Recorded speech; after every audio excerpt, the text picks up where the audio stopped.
வணக்கம். இன்றைய முக்கிய செய்திகள். புதிய ஆட்சி அமைய உள்ளதை அடுத்து சட்டமன்றத்தில் முதல்வர் மற்றும் அமைச்சர்கள் பயன்படுத்திய பொருட்கள் அப்புறப்படுத்தப்பட்டு சுத்தம் செய்யும் பணிகள் நடைபெற்று வருகின்றன. புதுச்சேரியில் நடைபெற்று முடிந்த சட்டமன்ற தேர்தலில் 30 இடங்களில் 16 இடங்களை கைப்பற்றி என்ஆர் காங்கிரஸ் பாஜக கூட்டணி வெற்றி பெற்றதை அடுத்து நேற்று மாலை என்ஆர் காங்கிரஸ் தலைவர் ரங்கசாமி மற்றும் வெற்றி பெற்ற பாஜக வேட்பாளர்கள் துணைநிலை ஆளுநரை புதுச்சேரி ராஜ்பவனில் சந்தித்த என்ஆர் காங்கிரஸ் தலைவர் ரங்கசாமியை முதலமைச்சராக ஏற்று ஆட்சி அமைக்க கோரி கூட்டாக கடிதம் அளித்தனர்.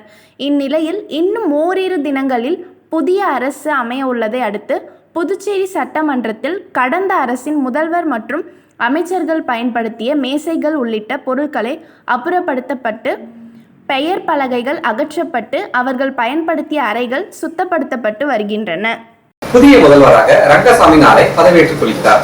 இதற்காக சட்டப்பேரவை முழுவதும் கிருமி நாசினி தெளித்து சுத்தம் செய்யப்பட்டது. புதுச்சேரியில் நடந்து முடிந்த சட்டமன்ற தேர்தலில் பாஜக என்ஆர் காங்கிரஸ் அதிமுக கூட்டணி அமைத்து போட்டியிட்டது. இதில் என்ஆர் காங்கிரஸ் 10 இடங்களிலும் பாஜக 6 இடங்களிலும் வெற்றி பெற்று ஆட்சி அமைக்கிறது. அதன்படி நாளை கவர்னர் மாளிகையில் நடைபெறும் விழாவில் புதிய முதல்வராக ரங்கசாமி பதவியேற்றுக் கொள்கிறார். இதனையொட்டி கொரோனா பரவலை தடுக்கும் வகையில் சட்டப்பேரவை வளாகம் முழுவதும் கிருமி நாசினி தெளிக்கப்பட்டு சுத்தம் செய்யும் பணி துவங்கியுள்ளது.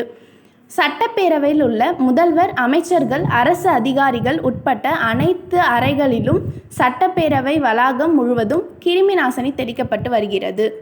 புதுச்சேரி முதலமைச்சராக ரங்கசாமி நாளை 7ஆம் தேதி பதவியேற்க உள்ளார். இதற்கான கடிதத்தை என்ஆர் காங்கிரஸ் நிர்வாகிகள் துணைநிலை ஆளுநர் திருமதி தமிழிசை சவுந்தரராஜனை சந்தித்து கொடுத்தனர். புதுச்சேரியில் நடந்து முடிந்த சட்டமன்ற தேர்தலில் தேசிய ஜனநாயக கூட்டணி அதிக இடங்களை கைப்பற்றியது. இதில் என்ஆர் காங்கிரஸ் 10 இடங்களிலும் பாஜக 6 இடங்களிலும் வெற்றி பெற்று ஆட்சியை பிடிக்க அறுதி பெரும்பான்மையை பெற்றது. கடந்த 3ஆம் தேதி ரங்கசாமி என்ஆர் காங்கிரஸ் சட்டமன்ற கட்சி தலைவராகவும் தேசிய ஜனநாயக கூட்டணி தலைவராகவும் தேர்வு செய்யப்பட்டார். இதனை அடுத்து பாஜக தலைவர்கள் மற்றும் சட்டமன்ற உறுப்பினர்களுடன் சென்று ரங்கசாமி துணைநிலை ஆளுநர் தமிழிசை சவுந்தரராஜனை சந்தித்து ஆட்சி அமைக்க உரிமை கோரினார்.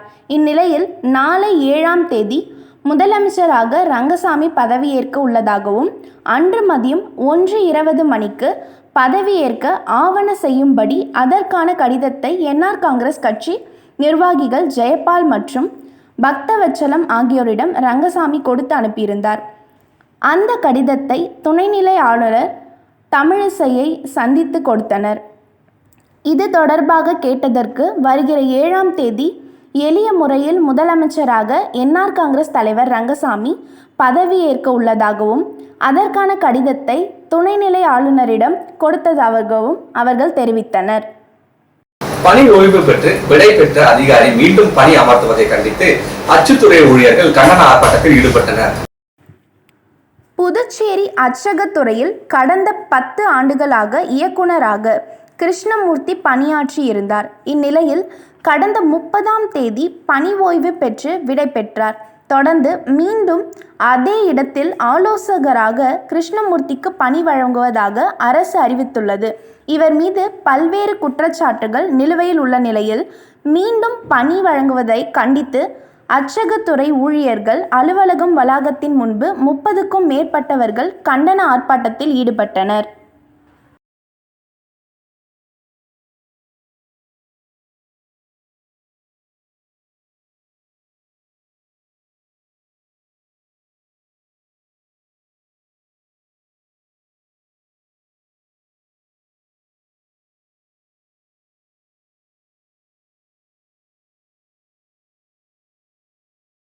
எங்களுடைய தாழ்மையான வேண்டுகோளாகவும் இந்த துறையின் செயலாளர் அவர்களுக்கும் புதுச்சேரியின் தலைமைச் செயலாளர் அவர்களுக்கும் எங்களுடைய தாழ்மையான வேண்டுகோளாக வைப்பது, இந்த இயக்குனர் பணி முடித்து சென்ற அந்த இயக்குனரை மீண்டும் இங்கே மீண்டும் பணியமர்த்தக்கூடாது. அதற்கு பதிலாக புதிய பிசிஎஸ் ஆஃபீஸரையோ இல்லை வேறு யாரையாவது ஒருவரை டெபுடேஷன் அடிப்படையில் இங்கே அமர்த்த வேண்டும் என்பதை இந்த நேரத்தில் மிகவும் திறம்பட நாங்கள் இந்த இடத்தில் சொல்லிக் கொள்கிறோம். அதுபோல் மீண்டும் அவர் வந்தால் நாங்கள் அவரை நாங்கள் ஏற்றுக்கொள்ளவும் நாங்கள் தயாராக இல்லை என்பதை இந்த நேரத்தில் தீர்க்கமாக தெரிவித்துக் கொள்கிறோம். அடுத்த கட்டமாக நாங்கள் தொடர்ந்து போராட்டங்கள் மேற்கொண்டு இதற்காக நாங்கள் துணைநிலை ஆளுநரை சந்தித்து பேசிய பிறகும் அவர்கள் இதை நாங்கள் முழு நம்பிக்கையுடன் இருக்கிறோம், இதை தடுத்து நிறுத்தி விடுவார்கள், அவர்கள் இதற்கு அவர்கள் செவிசாய்க்க மாட்டார்கள், இயக்குநரின் அந்த கோரிக்கைக்கு அவரை இங்கே உள்ளே விடாமல் அவரே தடுத்து விடுவார் என்ற நம்பிக்கை எங்களுக்கு இருக்கிறது. அதற்கு மேற்கொண்டு அவர் மெதுகு துணை ஆளுநர் இதற்காக எங்களுக்கு கை கொடுக்கவில்லை என்றால் நாங்கள் நீதித்துறையை நாடுவதை தவிர எங்களுக்கு வேறு வழி இல்லை என்பதை இந்த நேரத்தில் புதுச்சேரி முதலமைச்சர் அதை பதவியேற்ற பிறகு நமது மாண்புமிகு புதுச்சேரியில் கொரோனா பரவல் காரணமாக நாளை கடற்கரை சாலையில் நடைபெற இருந்த முதலமைச்சர் பதவியேற்பு விழா மிக எளிய முறையில் நடக்க துணைநிலை ஆளுநர் மாளிகைக்கு மாற்றப்பட்டுள்ளது. நடந்து முடிந்த புதுச்சேரி சட்டமன்ற தேர்தலில் தேசிய ஜனநாயக கூட்டணி பெரும்பான்மைக்கு தேவையான இடங்களை கைப்பற்றியது. என்ஆர் காங்கிரஸ் கட்சி 10 இடங்களையும் பாஜக 6 இடங்களையும் கைப்பற்றியதால் என்ஆர் காங்கிரஸ் கட்சி தலைவர் ரங்கசாமி தலைமையில் ஆட்சி அமைக்க துணைநிலை ஆளுநர் தமிழிசை சவுந்தரராஜனிடம் உரிமை கோரப்பட்டது. தொடர்ந்து நாளை பிற்பகல் 1:20 மணிக்கு கடற்கரை சாலையில் உள்ள காந்தி திடலில் பதவியேற்பு விழா நடத்த திட்டமிடப்பட்டு பந்தல் அமைக்கும் பணி நடைபெற்று வந்தது. இந்நிலையில் புதுச்சேரியில் கடந்த சில நாட்களாக கொரோனா தொற்று அதிகரித்து வருகிறது. கடந்த 24 மணி நேரத்தில் மற்றும் 1510 நபர்கள் கொரோனா தொற்றால் பாதிக்கப்பட்டுள்ளனர். இதன் காரணமாக கொரோனா பரவலை கட்டுப்படுத்த முதலமைச்சர் பதவியேற்பு விழாவை எளிய முறையில் நடத்த திட்டமிடப்பட்டு பதவியேற்பு விழாவை ஆளுநர் மாளிகையில் நடத்த முடிவு செய்யப்பட்டுள்ளது. மேலும் சட்டமன்ற உறுப்பினர்கள், அதிகாரிகள் உள்ளிட்ட சிலரை மட்டுமே அனுமதிக்கவும் முடிவு செய்யப்பட்டுள்ளதாகவும் தகவல்கள் வெளியாகியுள்ளது.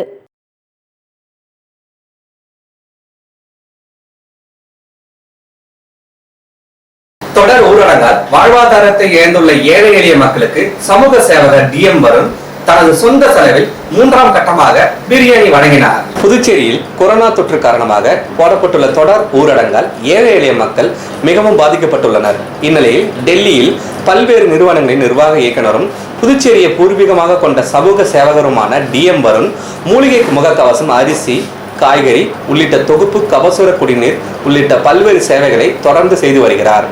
அதன் ஒரு பகுதியாக இன்று 3ஆம் கட்டமாக 100க்கும் மேற்பட்ட துப்புரவு பணியாளர்கள், ஆட்டோ ஓட்டும் தொழிலாளர்கள், சாலையோர வியாபாரிகளுக்கு தனது சொந்த செலவில் பிரியாணி வழங்கினார். அதனைத் தொடர்ந்து செய்தியாளர்களிடம் பேசிய அவர், புதுச்சேரியில் கொரோனா தொற்று நாளுக்கு நாள் அதிகரித்து வருவதால் பொதுமக்கள் கட்டாயமாக முகக்கவசம் அணிய வேண்டும் என்றும் புதுச்சேரி அரசின் வழிகாட்டுதலின்படி பாதுகாப்புடன் இருக்க வேண்டும் என்று கேட்டுக்கொண்டார்.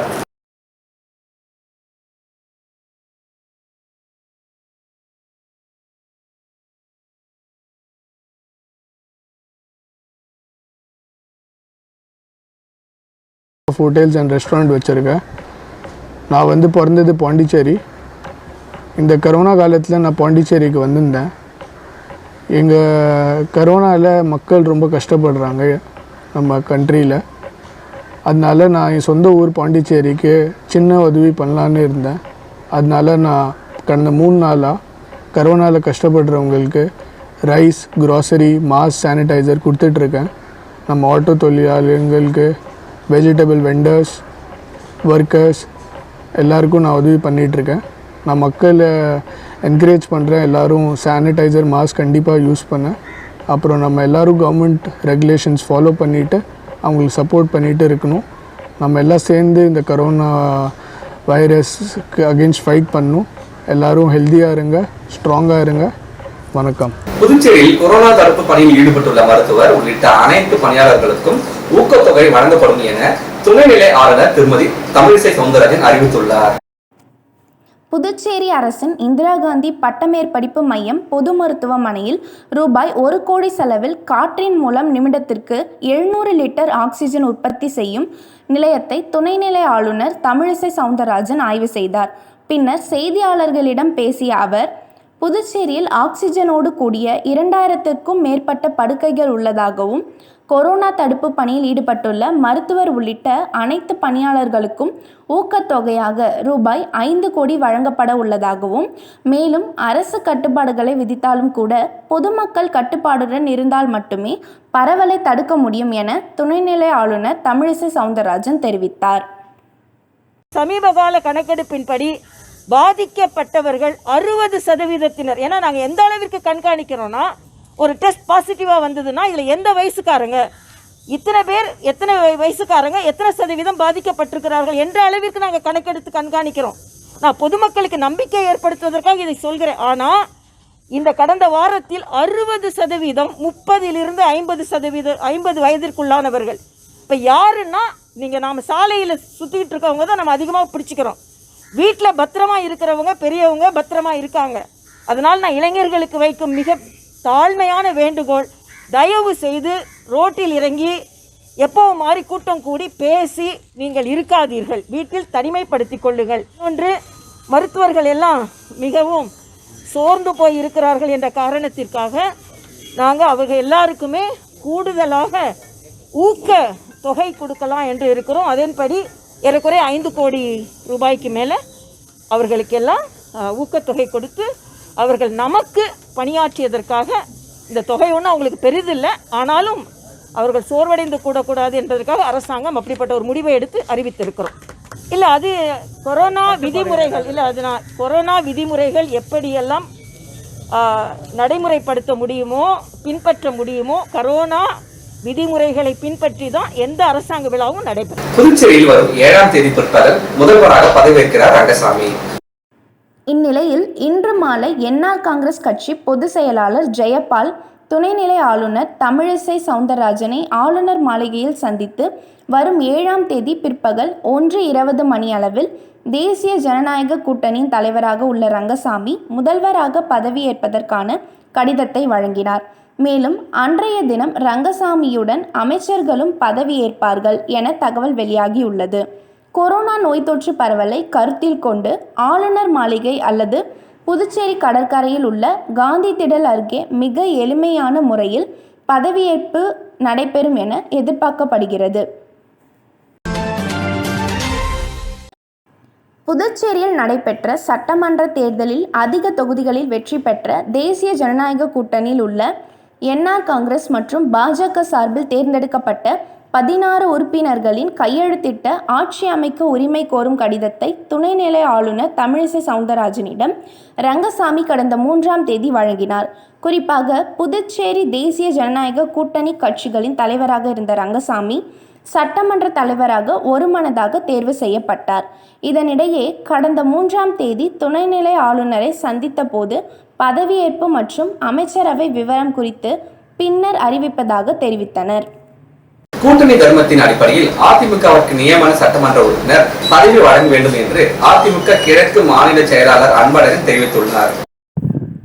அண்ணா திராவிட கிழக்கு மாநில செயலாளர் அன்பழகன் செய்தியாளர்கள் சந்திப்பின் போது கூறுகையில், சிறுபான்மையினரின் தவறான புரிதல் காரணமாகவே புதுச்சேரியில் 5 இடங்களிலும் அதிமுக வேட்பாளர்கள் தோல்வி அடைந்ததாக கூறினார். மேலும் புதிதாக பொறுப்பேற்க உள்ள அரசுக்கு தனது வாழ்த்துக்களை தெரிவித்துக் கொள்வதாகவும், ரங்கசாமி கடந்த ஆண்டுகளில் மத்திய அரசுடன் இணக்கமாக மட்டுமே இருந்துள்ளார், மக்களின் நன்மைக்காக அவருடைய செயல்பாடு இருக்கும் என்றும், பதவியை வைத்துக்கொண்டு அரசியல் மற்றும் வீண் விளம்பரத்தை அவர் தேட மாட்டார்.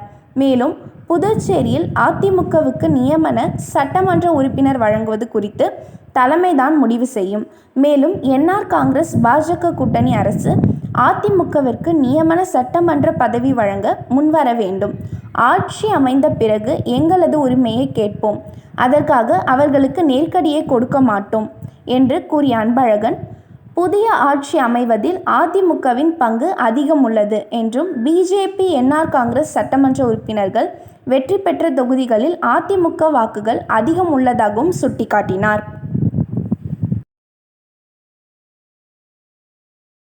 மீண்டும் இந்த